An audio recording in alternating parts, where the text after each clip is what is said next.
tienen 400 millones de años de existencia en los mamíferos. 400 millones. Estamos hablando de una cantidad impresionante. Se considera que es el parásito que mejor se ha adaptado al humano. Y además se considera que es un parásito que ha evolucionado junto con los humanos. Y esto ya en la parte práctica, pues no sé a dónde va. Entonces, hay una imagen de una cistercosis en la lengua, en humano. Ustedes van a ver una bolita.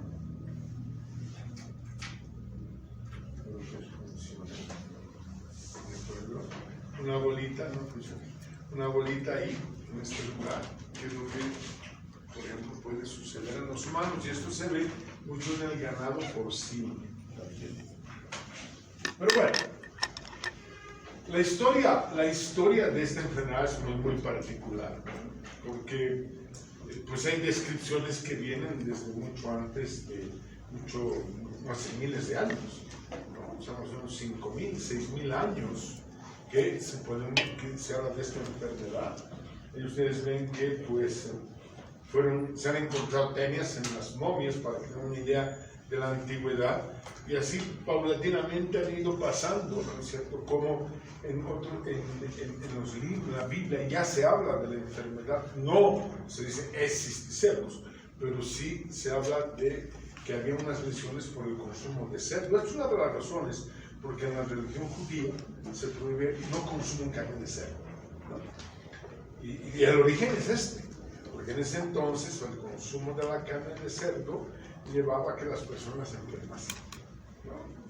Y así han ido sucediendo millones de cosas a lo largo de tanto tiempo, y ahí están resaltados con la letra negra tal vez 3 eventos muy importantes en la presencia y evolución de esta enfermedad.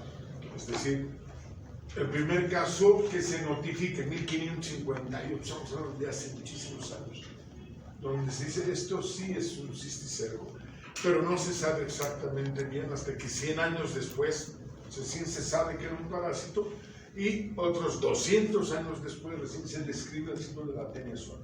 O sea, cuando estamos hablando de enfermedades parasitarias, estamos hablando de una historia muy larga. O sea, son miles de años que los parásitos han desarrollado. De hecho, los parásitos evolucionaron junto con las bacterias, pero las bacterias se quedaron simplemente de una manera eucariota. En cambio, los parásitos han desarrollado muchísimas células y muchísimas formas de evolucionar, como ustedes han visto en teoría. Algo que siempre ustedes van a confundir, y lo digo, no se olviden que cuando estamos hablando de helmintos, y en este caso de los céstodos, siempre tienen estas 3 etapas. El adulto que elimina huevos, los huevos que forman larvas, las larvas que forman adultos. Eso es el ciclo evolutivo. Y ahí en las imágenes, en el caso que nos interesa, estamos viendo los adultos, hay la tenia, en esta imagen, las tenias eliminan huevos y los huevos forman los cisticercos o las larvas. Es el ciclo evolutivo, esta es la base de lo que es el ciclo evolutivo. Eso tenemos que no memorizar, sino comprender, porque en todas las patologías que vamos a ver, va a haber la fase de adulto, la fase de huevos, la fase de larvas o la fase de diferentes etapas larvarias y otra vez los adultos, ¿no? O sea, este circuito siempre se cumple. En el caso que nos interesa en este tema, pues nosotros nos vamos a enfocar ahora a la fase larvaria o cisticerco, porque ustedes ya han visto el otro día en la clase la fase de adulto o la fase de la temosis. ¿Qué nos interesan de las 2 formas evolutivas que ustedes han visto en la teoría de la clase anterior, me imagino? La presencia de las formas larvarias, que son los cisticercos, ¿no? Cuyos nombres están ahí resaltados, el que más nos interesa, Cisticercus celulose. ¿Por qué? Porque es la forma evolutiva larvaria de la Tenia solium que vive en el humano. mientras que Cysticercus bovis, su nombre ya nos está diciendo, vive el Cysticercus bovis en el ganado bovino, ¿verdad? O sea, ¿y qué es lo que infecta al humano? ¿Con qué nos enfermamos? Con Cysticercus celulosa. Nunca con Cysticercus bovis. Nunca vamos a desarrollar nosotros cisticercosis por Cysticercus bovis. Sí vamos a tener cisticercosis por Cysticercus celulosa. ¿Por qué? Por una dependencia genética. Recuerden que en la definición de parásito hay una dependencia genética. Genéticamente, por lo tanto, el Cysticercus del cerdo, es decir, la tenia sólida que utiliza al cerdo y al humano, pues va a desarrollar en ambos. En cambio, la tenia saginata va a desarrollar la forma adulta en el humano y la forma larvaria exclusivamente en el ganado bovino. La pregunta sería, ¿la cisticercosis está ocasionada por la forma larvaria de la tenia saginata o de la tenia sólida? ¿Cuál sería la respuesta? Sólido. Por la tenia sólida. La forma larvaria de la tenia sólida. Otra vez, ese esquemita anterior. Adulto, huevo, etc. Ahí estamos viendo, de acuerdo a lo que son los cisticercos, ¿no? Los de arriba que son los vesiculares y los de abajo que son la forma racemosa, que es decir, las formas que crecen en forma de racimo de uvas. ¿De acuerdo? Los primeros, que parecen granos de arroz, ¿de acuerdo? Son las vesículas. Esa manchita que está en el centro es el escólex, que ustedes han visto seguramente en fotografías en la clase pasada y que vamos a ver cuando llevemos prácticas. Mientras que la primera forma que vemos se desarrolla dentro del parénquima, o sea, es la forma intraparenquimatosa, en el mismo tejido del sistema nervioso central. Mientras que la segunda, las formas racemosas, se forman a nivel ventricular. ¿Y por qué? Porque a nivel ventricular no hay espacio. En cambio, el tejido, el sistema nervioso central como tal, el encéfalo como tal, es una masa, entre comillas, rígida. Y por lo tanto no permite la formación de las estructuras que vemos abajo. En cambio, reitero, si se sitúan a nivel de lo que son los ventrículos cerebrales, pues hay mayor espacio y se forman estas estructuras de mayor tamaño y hasta como globitos que tuvieran varias partes. La forma vesicular y la forma racemosa.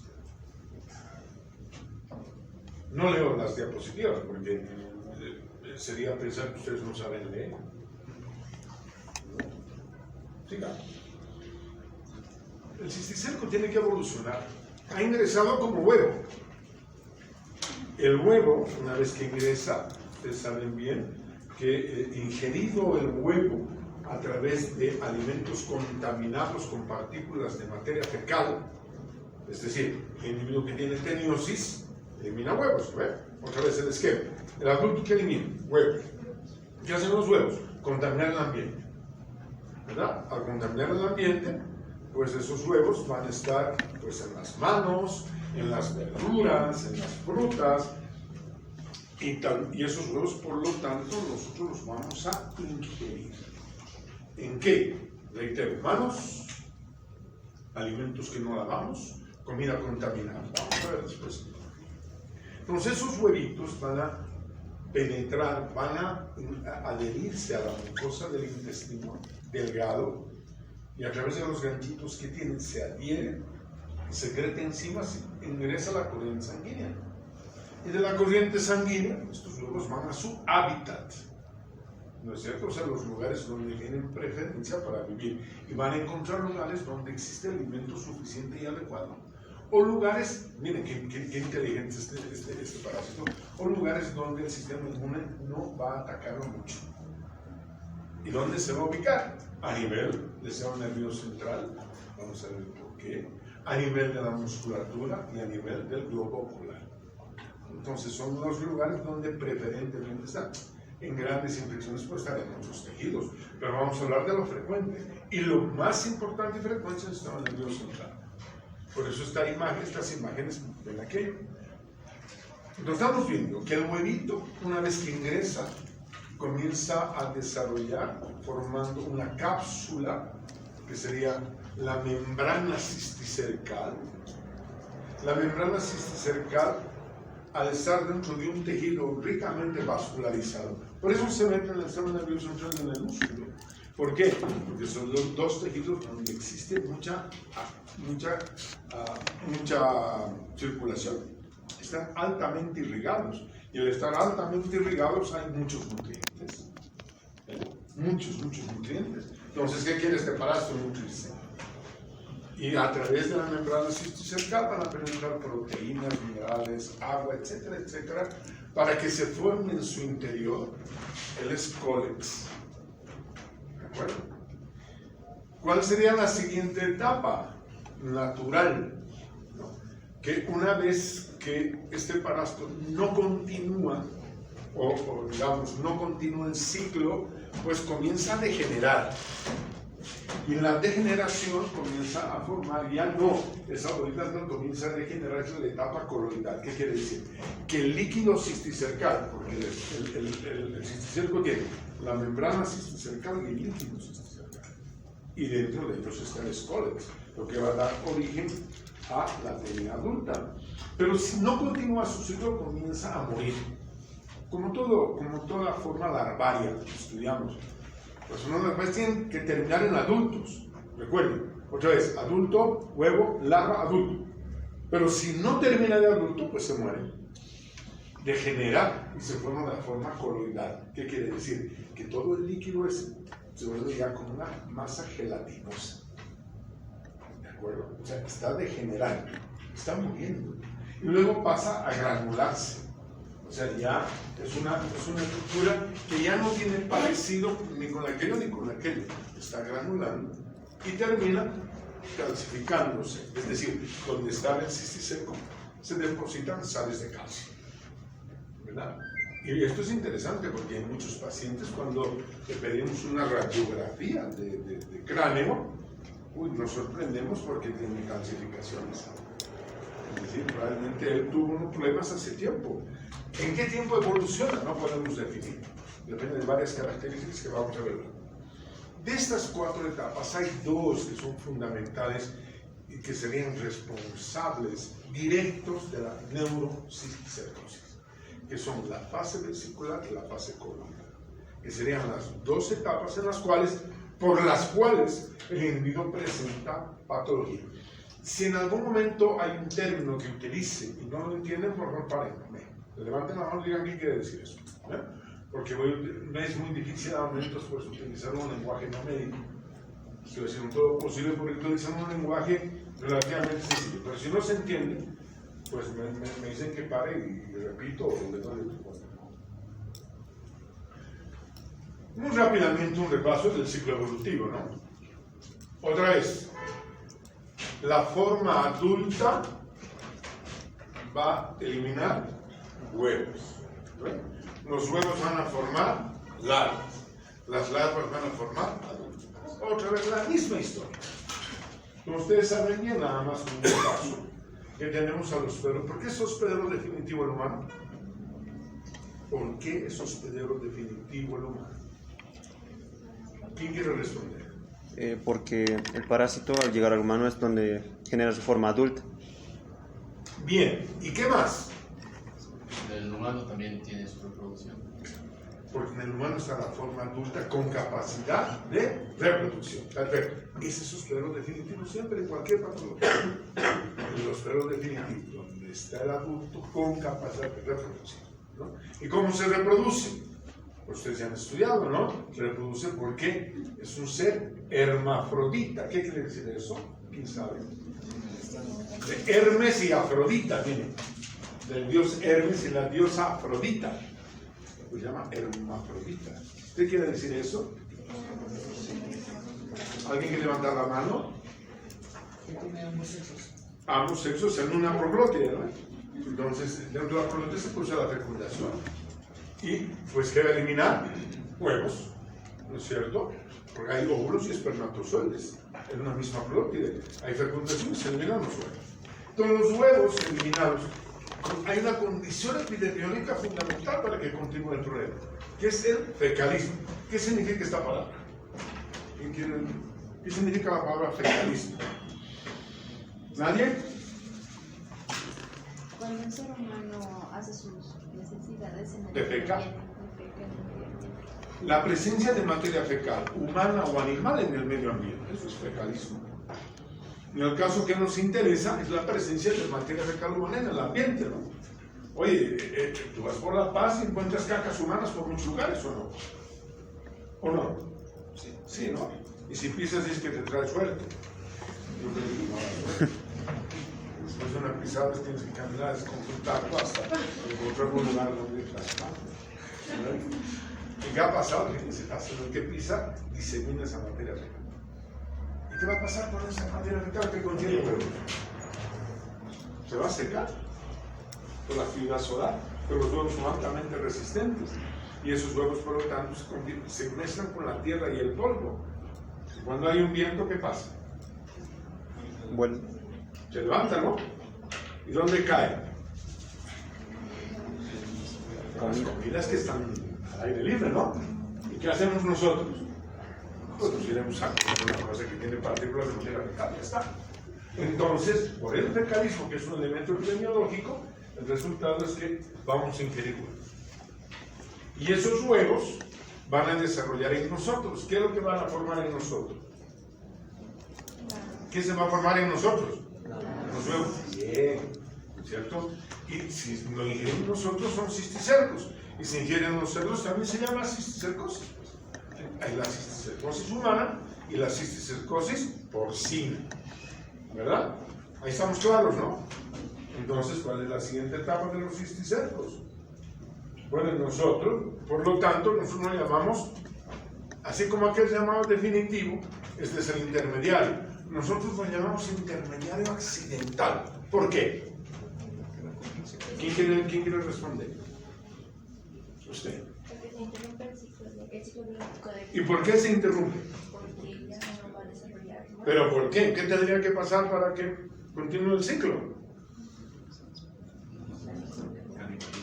¿Ah? Claro, tendrían que comerse a las personas infectadas. ¿No es? O sea, cortarle su cerebrito y comerse, digamos, ¿no? O sea, tenemos que ser caníbales. ¿Qué sucedió? Por si acaso, en la historia de la medicina se sabe que había un canibalismo que se generó la enfermedad, está relatado. Entonces, por eso somos intermedio accidental. Interrumpimos el ciclo natural. ¿Verdad? En cambio, este es posterior intermediario, no es accidental. ¿Por qué? Porque este no nos vamos a comer fricasé, chicharrón, fritangas y no sé qué cosas. Entonces, una vez que nosotros ingerimos carnes insuficientemente o mal cocidas, ¿qué estamos ingiriendo? ¿Huevos o larvas? Larvas. Cuando ingerimos larvas, vamos a enfermar con huevos. Ya está. ¿No es cierto? Obviamente que interesa otro elemento. La autoinfección. Es decir, el individuo que eliminando los huevos, él mismo se autoinfecta.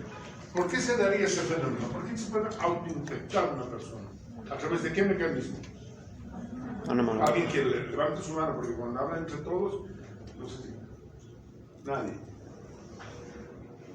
Hay dos, me equivoco, la interna y la externa. No, en este caso es una autoinfección externa. Los mecanismos Es ano, mano, boca. Ano, mano, alimento, boca. No, porque es medio difícil. ¿Verdad? Muy complicado. Que lo hay. Las personas que tienen alteraciones psiquiátricas se llama coprofagia, ¿no? Y ellos comen su materia fecal. Pero en el caso de los humanos nadie es tan fanático, ¿no? Entonces, pues ha comprado un papel higiénico rosado de esos que se perforan, ¿no? Y él está eliminando huevos, no se da cuenta, pues se ensucia las manos, no tiene agua para lavarse, y pues después se va y se compra algo y consume un alimento que lo contamina, que sería la autoinfección externa. ¿De acuerdo? No es tan frecuente, por cierto. Ok, volvamos al tema. Una vez que el cisticerco se ha instalado en nuestros tejidos, tiene que haber una respuesta y un estímulo inmunológico.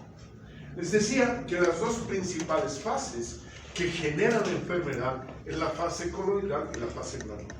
Eso se debe a varios elementos. ¿Cuál es la sustancia qué sustancias estimulan al sistema inmune? Recuerden que es un ser totalmente extraño. Y nosotros en consecuencia tenemos que reaccionar para eliminar esta fase parasitaria, no al parásito como tal, porque el adulto tiene otra connotación inmunológica, sino la fase larvaria. Entonces a la larva, pues ¿cómo la vamos a eliminar? La vamos a eliminar porque el inmuno tiene muchos antígenos. ¿Y dónde están los antígenos? En la membrana cisticercal y en el líquido cisticercal. Entonces, al estar dentro de un tejido, sale el líquido cisticercal que contiene más de 20 y tantos antígenos. Y esos antígenos son suficientes para estimular al sistema inmune para que éste pueda responder en el sentido de evitar o de destruir a la forma larvaria. Y ahí tenemos las dos etapas más importantes, la coloidal y la granular, que les decía, que son las más importantes en cuanto al estímulo del sistema inmune.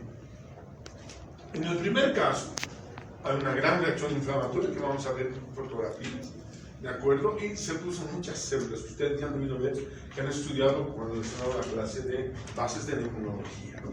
Las natural killers, las asesinas naturales, los Markov, las células T. ¿Para qué? Para formar anticuerpos que junto con el complemento intenten matar a este parásito, a esta fase parasitaria, pero no lo logra el sistema inmune. ¿Por qué no? ¿Por qué no logra eliminar? Porque son seres macroscópicos. Por el tamaño, ¿no? ¿Cuánto mide un macrófago? Histología. Es microscópico, ¿no? ¿Cuánto mide un cisticerco? 1 Entre 1 a 2 ¿Cómo es? centímetros. El macrófago tendría que ser que así de grande, ¿no? ¿Verdad? Entonces, el sistema inmune lamentablemente fracasa en términos de controlar la evolución del parásito. Miren cómo los parásitos pues, nos conocen muy bien, han evolucionado con nosotros. Las teles ya habían los homínidos, Entonces, obviamente, pues hay una reacción. En la fase granular, de igual manera, les decía que en la fase granular, el parásito, la forma parasitaria, el Scolex se destruye, la membrana se hace mucho más permeable, sale todo el líquido, salen restos del Scolex que se ha autodestruido porque no ha evolucionado a otra etapa y por lo tanto genera una fuerte reacción de producción de anticuerpos y de inmunidad celular. Entonces ahí sí el sistema inmune trabaja. ¿Por qué? Porque esa forma evolutiva que medía entre 1 a 2 centímetros se está destruyendo, se está autodestruyendo. Y por lo tanto, pues sale muchísimo líquido, masa coloidal fundamentalmente, y eso estimula de una manera importante al sistema inmune. Entonces el sistema inmune ya tiene una mayor capacidad de respuesta a través de mecanismos relativamente complejos que no los vamos a analizar ahora, de acuerdo, que los analizaremos después. Pero hay una gran respuesta de linfocitos, B, T, etc. O sea, hay respuesta humoral y respuesta celular. La respuesta humoral con la relación antígeno-anticuerpo complemento y la celular con células fagocitarias para todas esas partículas que quedan, por cierto, poderlas destruir. O sea, hay una capacidad de respuesta. Los cisticercos son muy hábiles. Hombre, sería fácil destruirlos, pero ellos nos regulan la respuesta inmune. Y por eso hablamos que al modular la respuesta inmune, ¿qué quiere decir modular? Al controlar nuestra respuesta inmune, en palabras más simples, al controlar nuestra respuesta inmune, son capaces de generar una disminución de nuestra respuesta inmune. Claro, han evolucionado con nosotros por miles de años. No son tan tontos los parásitos para matarnos. Recuerden que las bacterias sí nos matan. Los parásitos lo que quieren es no matarnos. Porque si nos matara, ¿qué pasaría con el parásito? Muere, pues, no sirve. Entonces, la respuesta no la controla, eliminando esta teniastatina. Esta sustancia que elimina, fíjense, hay todo esto que están viendo como huequitos, son cisticercos cerebrales. Porque, pues, es obvio, ¿no? Que cuando uno se contamina con partículas de materia fecal, no va a ingerir un huevito, un hito. No, eso no hay tanto, ¿no? Va a ingerir muchos huevitos, porque de la materia fecal están saliendo miles de huevos. ¿Cuántos huevos se eliminan en cada producto? Tiene una tenia sólida. pasado hace una clase hace poquito. Como no hay examen, todavía no han estudiado, ¿no? Está bien, sí, no, así nos va a ir bien en medicina. Más o menos entre 500 a 700, 800 huevitos en cada bloque. ¿Y cuándo se elimina un individuo al día, en promedio? Entre 3 a 6. Si un multiplico eso, está eliminando miles de huevos cada día. Y está en la materia fecal, o sea, que si nos contaminamos con la materia fecal, pues vamos a ingerir muchísimos huevitos, ¿no? Y esa es la imagen que estamos teniendo en esta tomografía.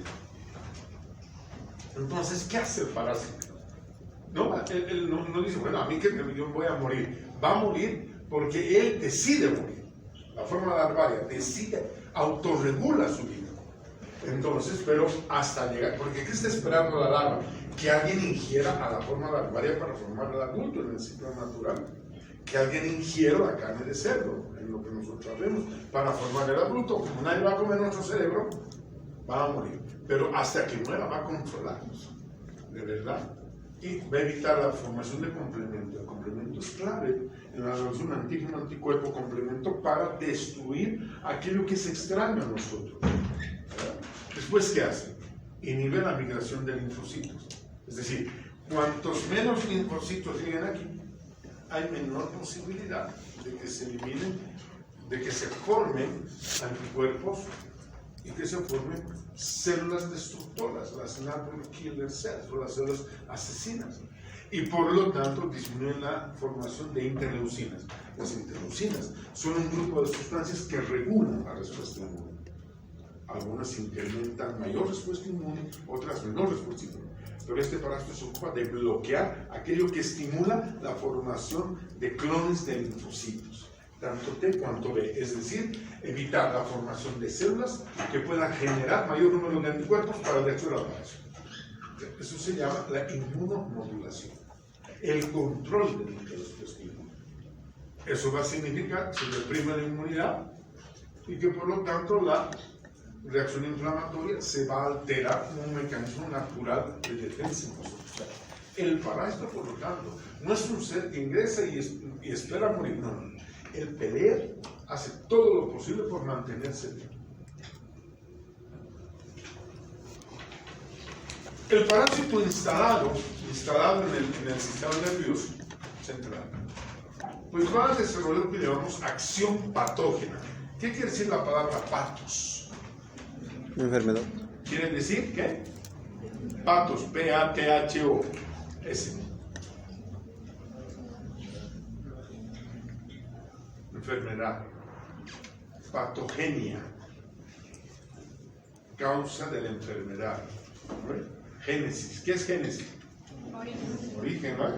Entonces, patogenia, patogenicidad. Entonces, esos términos significan el origen de la enfermedad. ¿Y por qué se origina la enfermedad? Por acciones del parásito. Pero el parásito, para producir esta enfermedad, hay algunas condiciones fundamentales. Lo que está ahí en color resaltado, ¿no es cierto? Entonces, cosas básicas, la cantidad, obvio. Aquí, pues hay un solo parásito, ¿verdad? Desarrollado. ¿Y por qué solo uno ha desarrollado? Usted ha dicho que se han comido muchos. Es que el sistema inmune, durante la migración del parásito del intestino delgado por la corriente sanguínea hasta llegar al cerebro, va a ser destruido por el sistema inmune. Porque, ¿cómo haría el parásito para llegar a través de la circulación? ¿Por dónde tiene que ir para llegar al sistema nervioso central? La circulación. Claro. ¿Cuál? Que hay una conexión así del intestino al... ¿sí? Una arteria enteronerviosa. Conecta directito. No. ¿Han hecho anatomía? Ya han probado, ¿no? No hay por qué saber. No pregunten por anatomía todavía, no saben, no está probado. Déjenos en paz. Entra la sangre. ¿Qué sangre preferentemente le interesa al parásito? ¿Venosa o arterial? Abuelito es. Venosa, doctor. Venosa. ¿Por qué? Porque llega al corazón. Claro. ¿No es cierto? Por la circulación venosa va a llegar al corazón. ¿A qué corazón? ¿Izquierdo o derecho? Bueno, ¿para qué? Pues que nosotros en medicina hablamos de corazón izquierdo y derecho. No es que uno hay aquí, otro aquí. Ya, ¿a qué cavidades? ¿Ah? Aurícula derecha. Después. Después. Después. Perdidísimos, ¿eh? Les juro por Dios que a los pulmones. ¿Y de los pulmones? Aurícula izquierda, ventrículo izquierdo. Aorta central. ¿Y dónde va a llegar más rápido? ¿Al músculo o al centro nervioso? La distancia es más corta, ¿no? ¿O no? Pues eso significa el centro nervioso. Es un tema de distribución anatómica. Y porque además el centro nervioso central tiene mucha glucosa, mucha irrigación, muchos nutrientes. Por eso es que el parásito se ubica aquí. Depende de la localización. Una cosa es que sea parenquimatoso y otra es que sea extraparenquimatoso. Puede estar inclusive hasta en el médula espinal. Depende. Depende de la fase evolutiva, obvio. Habíamos dicho que la fase vesicular y la fase coloidal son las más agresivas. Mientras que la fase granular y calcificada no tienen menor agresividad. Pero también depende de nosotros. Claro. Si no tengo una buena respuesta inmune, si el individuo no tiene una respuesta inmune adecuada, es un individuo con una, qué sé yo, con alguna enfermedad que altera el sistema inmune, como el virus de la inmunodeficiencia humana, el VIH, o un individuo que tiene cáncer, o un individuo que tiene patologías de la sangre como leucemias, o un grupo de enfermedades que van a ir estudiando a lo largo de la carrera, pues un individuo que no tiene un buen sistema inmune, un individuo desnutrido tiene un mal sistema inmune, un individuo que no consume hierro, que es anémico, también su sistema inmune no trabaja adecuadamente. Entonces, todos estos factores hacen de que tengamos mayor o menor respuesta inmune. Entonces, si tenemos una buena respuesta inmune, vamos a poder controlar y no tendremos muchos parásitos en el sistema nervioso central. Pero ante una mala respuesta inmune, probablemente tengamos muchos parásitos. Pero a eso le vamos a sumar que la gente que come en la calle y se contamina, come casi todo el tiempo en la calle. O varias veces por lo menos en la semana. Entonces ahí vamos viendo la inmunomodulación que vemos, o sea, cómo nuestro organismo reacciona ante el control parasitario, y finalmente la reacción inflamatoria. Cuanto mayor sea la reacción inflamatoria de nuestro organismo, hay mayor posibilidad de controlar el parásito. Porque la inflamación es un mecanismo de defensa. Pasa lo que nos pase, la inflamación es un mecanismo de defensa. La fiebre es un mecanismo de defensa. Entonces, pues ahí vamos viendo varias cosas, ¿no? Si esto que está en un tejido compacto, como es la masa encefálica, va creciendo, medirá 1 o 2 centímetros, de acuerdo, pero todo lo que venga alrededor de la reacción inflamatoria. ¿Y la reacción inflamatoria qué es? La salida del líquido al intersticio más la presencia de células que intentan destruir al parásito, células inflamatorias. Se forma un granuloma. Oma significa tumor. O sea, granuloma es una masa de células alrededor del parásito. Pero eso ocupa espacio o no. Ocupa espacio, ¿no? Dentro del sistema nervioso. No son las células propias, no son las neuronas, ni la glía, ni todas esas historias. Entonces, ¿qué está haciendo? Está comprimiendo un tejido que está en una sinartrosis. ¿Qué es una sinartrosis?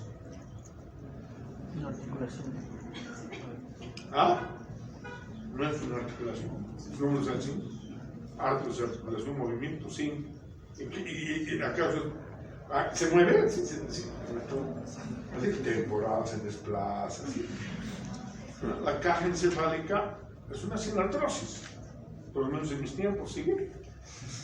O alguna vez del país ha cambiado, ya no hay sinartrosis.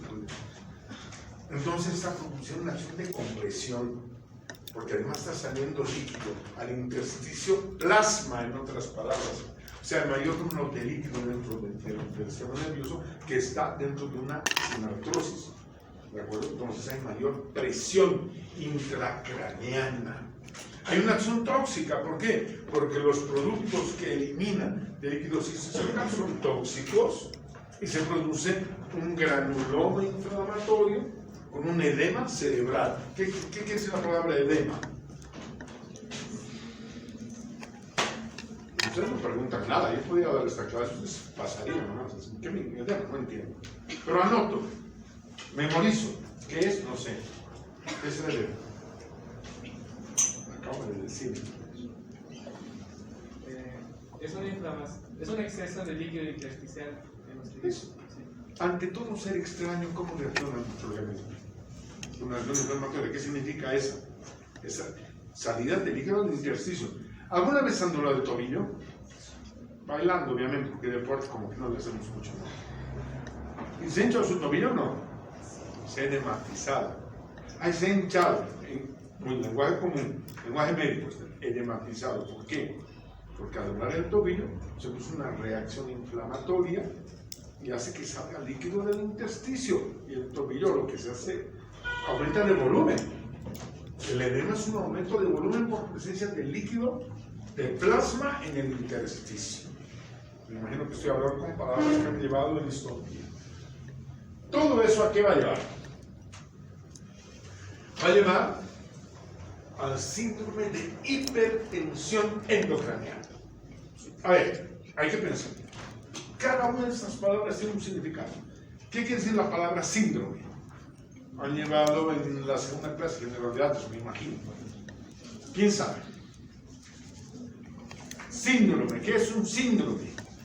Eso no tengo que decirles, ¿eh? Es un conjunto de signos y síntomas.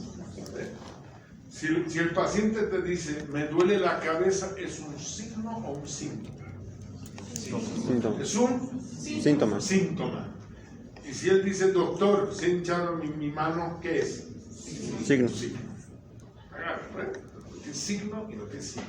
Entonces es un síndrome, quiere decir que el paciente va a tener signos y síntomas. Bien, ¿de qué? Hipertensión. ¿Qué quiere decir hipertensión? ¿Aumento de qué? De la Presión. Dentro del cráneo, ¿verdad? Ya hemos explicado por qué. Por todas las sesiones patógenas, ¿no? Entonces, ¿qué va a producir eso? Ahí está. ¿No es cierto? Ahí está lo que sucede. Lo que sucede dentro de un cráneo donde está la enfermedad. Bueno, el paciente va a comenzar a tener síntomas y hemos resaltado los dos más importantes, que es la cefalea. ¿Qué es cefalea? Dolor de cabeza. Eso es. Muy bien. La cefalea de la cisticercosis tiene una historia muy bonita, ¿eh? Porque es una cefalea que se vuelve crónica. ¿Qué quiere decir la palabra cefalea crónica? Dolor de cabeza que dura Mucho tiempo. varias semanas, normalmente muchos días, ¿no?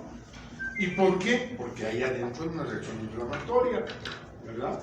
Y el paciente toma su paracetamol, le calma, paulatinamente inflamación continua, el paracetamol ya no le hace nada, va a la farmacia y se compra dioxadol, algo más fuerte, y cada vez algo más fuerte, porque el dolor no le permite poder estar tranquilo. No es el dolor del fin de semana, el dolor de cabeza del sábado y el domingo se resuelve con un chaquetazo, una de esas cosas, ¿no? En cambio, el dolor de cabeza del paciente no se resuelve. Y el paciente va tomando medicación todo el tiempo y todos los días, porque el dolor de cabeza no le deja inclusive ni dormir. Y tomaba un paracetamol, ahora toma 2 cada 6 horas, se automedica. ¿Por qué? Porque no permite, no le calma el dolor. Claro, no estamos tocando la actividad del parásito. Entonces, primera conclusión práctica para ustedes. Si ustedes conocen a alguna persona, amigo, familiar, compadre, pariente, lo que sea, que se queja de dolor de cabeza continuo, le pasa un día, otra vez el dolor de cabeza, y otra le calma, y otra vez, y 2 pastillas, y otra vez, cuidado que sea una manifestación de una cisticercosis cerebral. Y ustedes ya están en el momento de poder ayudar a las personas, desde ahora. Si conocen a alguien que se queja de dolor de cabeza todo el tiempo, pues Hay nuevo servicio médico para que le hagan todas las valoraciones. De repente una neurocisticercosis, que es muy frecuente en los niños. ¿De acuerdo? El segundo elemento, las convulsiones. La gente le llama ataque. ¿Quién ha visto a un paciente con convulsión? ¿Alguna vez?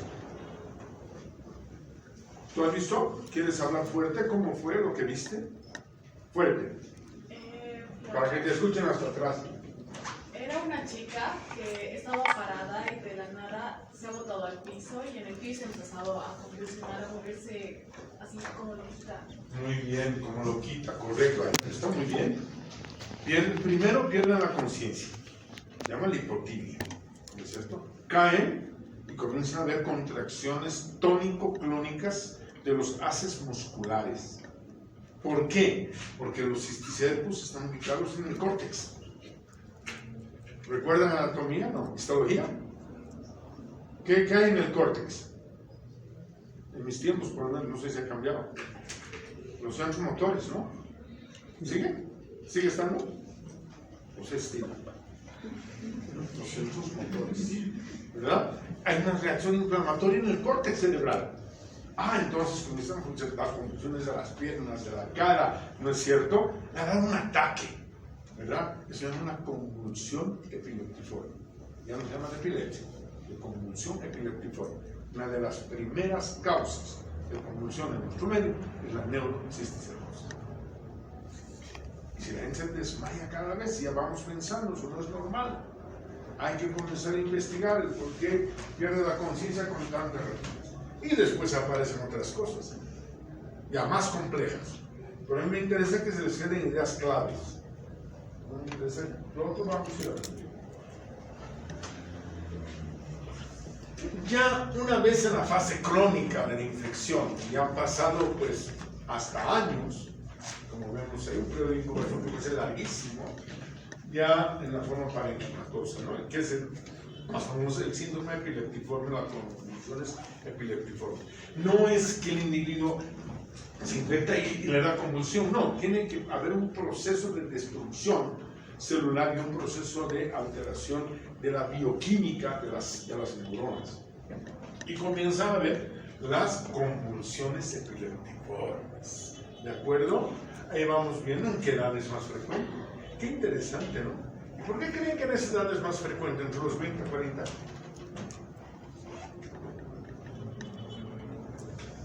¿Qué se ocurre? Porque es la edad en la que más se come en la calle. Es un hecho epidemiológico. La gente que ya mayor como yo, que come en la calle, casi imposible. Al menos yo. Ya me conozco tantas enfermedades, ¿por qué me voy a enfermar más? ¿No? Los más changuitos tampoco, ¿no? Pero ustedes, ¿cuántas veces comen en la calle? No tengo más. ¿Cuántas veces han comido en la calle en semana? Varias. Que con un grado de contaminación altísimo. Entonces, claro, hay mayor riesgo, ¿no es cierto? Y obviamente ya pues el parásito que ha ido evolucionando, como hemos dicho, pero que puede ser tanto en el corte como en el parenquimatoso. Pero aquí hay un detalle interesante, cómo altera la circulación sanguínea. Es una microfotografía de la alteración de la circulación sanguínea cabalmente. ¿Por qué? Porque el parásito está modificando, por la presión que está generando, modifica la circulación sanguínea. Bloquea la microcirculación. ¿Por qué? Porque es una masa que crece dentro del encéfalo. Eso también va a originar que la irrigación no sea la adecuada a nivel del sistema nervioso. Hay más fotografías, ¿no? Ahí vemos calcificaciones, ¿verdad? Calcificaciones por parte del parásito. Para esto ya está calcificando, ¿verdad? Seguramente era grande, pero ahí ya nos vemos las calcificaciones, que es la última etapa, y que por lo general son hallazgos cuando se hace una radiografía o una tomografía, como en este caso. Por si acaso, esto que ven en esas bolas de arriba son los ojos, que son los cisticercos, son los globos oculares. ¿Cómo diagnosticamos esta enfermedad? Esta enfermedad la vamos a diagnosticar de varias maneras. Clínica epidemiológicamente, ¿Dónde vive usted? En Bolivia. De vivir en Bolivia ya somos de riesgo. Son de los países que tienen una cantidad de patología por euros. Segundo, pues el paciente se queja de cefaleas, de convulsiones, muchas cefaleas, muchas alteraciones visuales, dependiendo de la localización del parásito, depende si afecta el centro visual.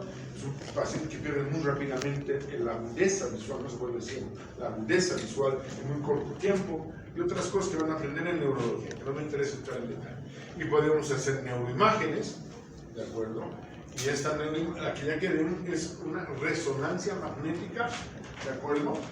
Es un paciente vivo, en el cual todos estos puntitos que ven son calcificaciones. Claro, el individuo se ingenia. Claro, si comes en la calle todos los días, ¿no? La posibilidad de infectarte es muy alta. A ver, hemos hecho ese estudio. 60% de las comidas que venden en la Saavedra, no en la calle, che, en los boliches y todo cuanto hay, tienen partículas de materia fecal. Regina Saavedra. Partículas de materia fecal. ¿De acuerdo? ¿Por qué? Por la contaminación ambiental. Simple. Sencillo. Todas las calles bajan, contaminan el ambiente y ya está. En la Pérez, como el 72% fue el estudio. Y en la Ceja, alrededor del 80%. Y los alimentos en la Ceja están contaminados con partículas de materia fecal. Le echamos la culpa, ¿no? ¿Qué has comido? Mucho ají me he debido poner, por eso me ha dado diarrea. No, le has metido unas bacterias, Escherichia coli, salmonella, el ají, madre que tiene miles de bacterias. O sea, la contaminación es muy alta. Pero bueno, entonces podemos hacer neuroimagen, podemos hacer serología. Serología, ¿viene de qué palabrita? ¿De dónde viene la palabra serología? Han hecho ya métodos de diagnóstico. Del suero. El suero que circula en nuestro organismo, ¿qué nombre tiene? Plasma. Qué difícil la medicina, por el amor de Dios. Y en el plasma o en el suero, ¿qué es lo que está? ¿Cuáles son los principales componentes? Proteínas. ¿Y las proteínas qué forman? Anticuerpos. Oye, no tienen idea de lo que estoy hablando, parece que estoy hablando con cero. Es como le estuviera hablando a mi buena amiga doña Julia, la que vende dulces, ¿eh? No tienen idea de lo que estoy hablando. Y eso es porque están estudiando memoria. Pura memoria, están tirando. No saben qué es suero, plasma, proteínas, anticuerpos. Por eso hacemos estudios serológicos. ¿De acuerdo? Porque vamos a medir la reacción antígeno-anticuerpo. ¿Qué son los anticuerpos? Proteínas. ¿Dónde están? En el plasma. No en el glóbulo rojo. Estudio de líquido cefalorraquídeo, electroencefalogramas y la reacción en cadena de la polimerasa. O sea, hay varias pruebas que podemos hacer. Hay criterios de diagnóstico. Bueno, todo esto que estoy hablando está en un libro que he escrito, por si acaso. ¿No? Hay un libro que he escrito, el que quiere se lo compra. No obligo yo a nadie a comprar mi libro. Está en el segundo piso, un libro de parasitología. Es el primer libro que se ha escrito de parasitología en Bolivia. Es interesante, ¿no? La Católica y otras universidades han tomado mi libro como libro de texto de parasitología. Es el libro oficial de esas universidades. Aquí no. Qué divertido, ¿no? Aquí, en los universidades sí. Y en el interior también. Bueno, eso creo. Entonces, ahí vamos los criterios de diagnóstico. ¿Qué criterios hay para diagnosticar? Los absolutos. ¿Qué es el criterio absoluto? Ver al parásito. Ver. Hay un ejemplo en el ojo o en la lengua. O sea, vemos al parásito. Es el criterio, se llama absoluto. ¿De acuerdo? O ver por una resonancia magnética, ver los parásitos. Es un criterio absoluto. Tenemos los criterios mayores. Ahí están descritos. Fíjense que en un criterio mayor es una neuroimagen, ahí como la que estamos viendo en la radiografía. No nos dice que sea cisticerco. Puede ser un tuberculoma. También. Puede ser una toxoplasmosis cerebral. Entonces no sabemos, pero ya nos da una pauta. Ah, pero ¿qué tal si hacemos anticuerpos? Ya nos está dando mayor información. Y además vemos calcificaciones en otros lugares. O que las lesiones han desaparecido muy rápido. Muy bien. Criterios menores, lo que ustedes leen aquí, tanto clínicos como laboratoriales, y criterios epidemiológicos. Miren, clave, si algún familiar tiene tenia sólido, es posible que al eliminar materia fecal elimine huevos ya contaminado, un individuo que no se lava las manos o que prepara la comida. Hay un estudio en el Perú muy interesante. Las empleadas domésticas tenían mucha cisticercosis porque no se lavaban las manos para preparar alimentos. Iban preparando ensaladas y iban comiendo. Y claro que estaban ingiriendo huevos. ¿No? Pues vivir en zona endémica, Bolivia es zona endémica. Viajamos en Bolivia, sí, o sea, nosotros casi todos tenemos un criterio epidemiológico, seguro. Vivimos en un país muy contaminado. Entonces, a estos criterios le sumamos las pruebas de laboratorio de gabinete, ¿no es cierto? Una serie de exámenes que podemos hacer, está más desagregado, que podemos varias cosas, tanto de laboratorio como gabinete, que es una prueba de gabinete.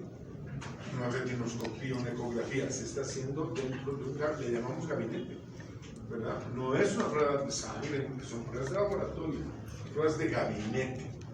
Todas estas otras son pruebas de laboratorio. Y ahí en resaltado están dos pruebas que sí o sí los médicos generales deben pedir. Un coproparasitólico, porque puede haber una autoinfección, ¿no es cierto? Y si es tenia sólido, tenemos que controlar a toda su familia. Y en segundo lugar, un examen serológico, el EITB, ¿de acuerdo? Que nos apunta que es mucho más sensible para poder diagnosticar esta patología. Y el diagnóstico definitivo lo vamos a hacer con un criterio absoluto obvio. Si vemos el parásito, ya no hay que discutir, ¿no? Hacemos un fondo de ojo, está el parásito ahí, o tomamos una muestra de la lengua y sacamos un cisticerco, es obvio que es cisticercosis, no vamos a discutir. Más, o, si ustedes quieren, dos criterios mayores, más uno menor, más una epidemiología. La suma de criterios. Ese es un caso definitivo. Y los probables son de diferentes tipos. He resaltado lo que es más frecuente en nuestra práctica médica. Tres menores más el epidemiólogo. El epidemiólogo, de hecho, estar en Bolivia ya es un factor de riesgo. Y es un factor, ¿de acuerdo? Y para los que quieran estudiar más el tema, hay este librito. Esto se lo puede bajar gratuitamente en internet, donde están todas las directrices para el manejo clínico de la neurocisticercosis. Es un librito muy bonito, donde ustedes lo pueden bajar de uso de la clínica. ¿Y cómo vamos a tratar estos pacientes? Vemos múltiples lesiones, diferentes tipos de lesiones, ¿no? No voy a hablar con ustedes de tratamiento porque no corresponde. Nunca voy a preguntar dosis, ni mucho menos, porque no corresponde. Usted está en segundo año. Cuando hagan fármaco, tendrá más conocimiento, y si continúo en la facultad, me encontrarán en infecto en cuarto año, y ahí sí viene manejo terapéutico. Si sigo aquí, en el internado, en el servicio de infecto, pero probablemente ya no me encuentro. Y le vamos a dar varias cosas, ¿no? Hay que calmar el dolor. La medicina nace para calmar el dolor. Esa es la razón de nuestra existencia. Analgésicos. Recuerden, se produce una gran inflamación, antiinflamatorio. Hoy el individuo tiene convulsiones, anticonvulsivantes. ¿De acuerdo? Y si ya está obstruyendo a nivel de... Solo se opera cuando hay obstrucción a nivel de los ventrículos. Cuando hay obstrucción para generar hidrocefalia, ahí se opera. Esto no se opera bajo otras circunstancias. Antes operaba, se les abría la cabeza y estaban los cisternos, ahora ya no. Se utilizan antiparasitarios. con poco éxito, pero funciona. Entonces fíjense que el tratamiento tiene varios componentes. Epidemiológicamente, ya vamos a terminar. Los estudios que se han hecho en Bolivia muestran los porcentajes de prevalencia. Como ustedes ven, en el altiplano es más frecuente que en otros lugares. ¿Por qué creen? En el altiplano hay más cistercosis. Para enfermar con cistercosis, ¿qué hay que ingerir? ¿Que están en dónde? Carne. En la Ah, no. materia fecal humana. Che, pero ya hemos hablado de ellas, deben ser expertos. Si ustedes van por las poblaciones en el altiplano, ¿hay letrinas? No. Alcantarillado, menos. Hay muchas cacas, ¿no? Y el cerdo es un animal de fácil crianza. Todo el mundo cría chanchos. ¿Por qué se cría tan fácil el chancho? Los chanchos, el 9%. ¿Por qué es tan fácil aquí? Porque necesita basura. Se abre la puerta y los chanchos van a ser basurados. ¿Y qué hay en los basurales? En todos los basurales. Materia fecal, ¿cierto? Humana. Entonces el circuito está muy bien cerrado. Pues. Y ahí por eso es aquello, ¿no? Otro estudio que se ha hecho ha mostrado que el 15% de los pacientes epilépticos tienen neurocistitis. El primer pensamiento ante un ataque es pensar que se trata de una neurocistitis. Además, ahí vemos otros datos, de acuerdo por uso de enzima, por exámenes serológicos, que pues, en estas poblaciones se ha encontrado mucho. No se hizo su estudio en La Paz. Y nosotros como país, de acuerdo a la OPS, estamos como en África, pues, obviamente, ¿no? Somos un país donde la endemismo es una enfermedad endémica. ¿Qué quiere decir la palabra endémica? Propio de la zona. No.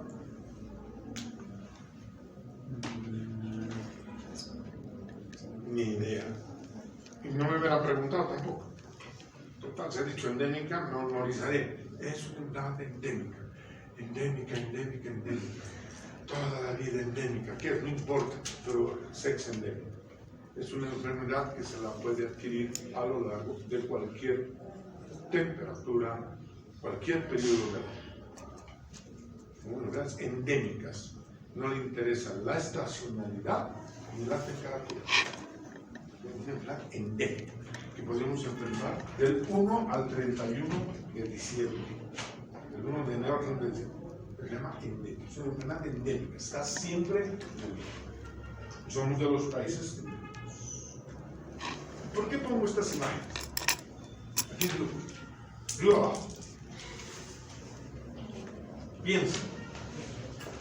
El río vamos, estamos en baldíos donde se producen la mayoría de los... Están los sembradíos. Muy bien, estamos en esta foto. Y en esta. Muy bien. ¿Qué más nos dice esta foto? Los sembradíos son irrigados con el agua de los ríos. Que esté regado con qué agua. El Contaminado. río La Paz. Que es el río La Paz, la unión del Choqueyapo y del Orcojahuir. ¿No es cierto? ¿Y qué sale en esas aguas? Todo el alcantarillado. ¿Y qué sale por el alcantarillado? Pis, cacas y todas las cosas, ¿o no? Del inodoro, ¿dónde va pues? Al alcantarillado, ¿no? El alcantarillado termina, ¿no? ¿Y en qué terminan los ríos, no? Las cacas no salen flotando, salen disueltas.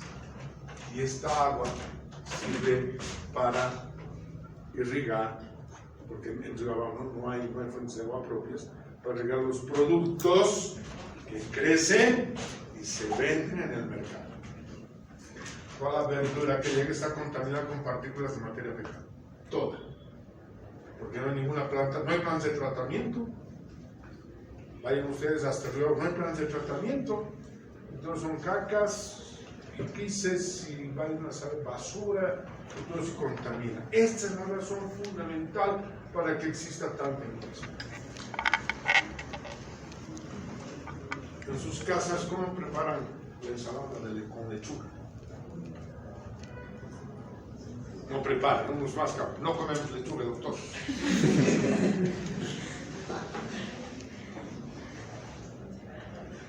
Voy a contar lo que mayoritariamente hacen. ¿Qué hace la gente antes de comer la lechuga? ¿Cómo? La lava. Eso es. Unas zambullidas en agua, ¿no ven? ¡Sas!